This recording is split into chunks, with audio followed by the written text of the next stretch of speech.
Net neutrality. It's a basic principle that all traffic on the internet should be treated equally, regardless of the sites you visit.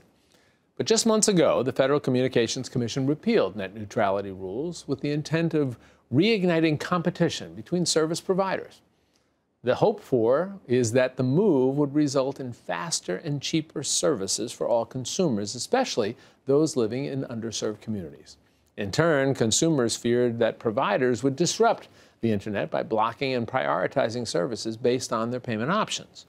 Now, not only are 22 states, including New York, filing lawsuits against the FCC, there are also legislators across the country, and right here in New York, fighting for law and order online.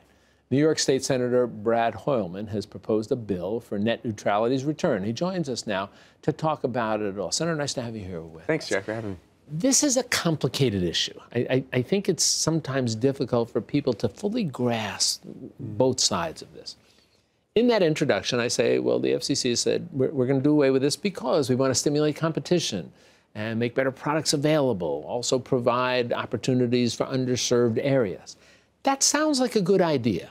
Tell me what the opposite argument is then as to why that's not as good an idea, in your opinion, as it might sound.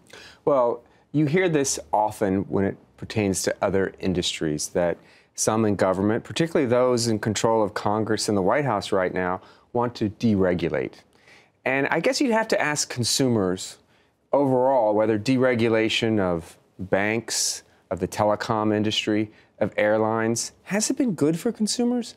I would proffer not so much.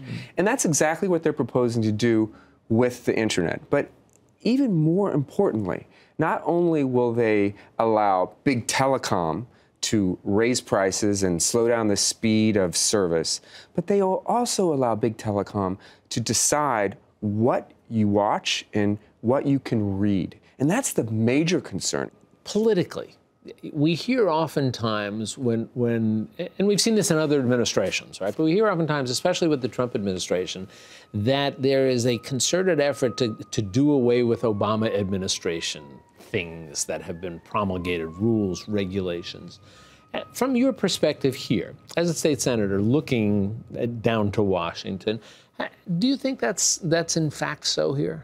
Well, I truly believe that Washington has been captured by a whole new class of special interests since the Obama team left. And that would include the big telecom lobbyists who have been waging a very, very strident campaign to repeal the net neutrality regulations passed in 2015.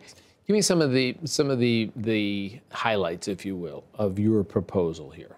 What we're doing in our legislation is essentially reversing what the FCC did last year, which is move the regulations for net neutrality and regulation of the telecom industry from Title II to Title I. We're basically reversing that and saying that it is and should be a publicly regulated utility. It is in the interest of the people of New York State that it be so.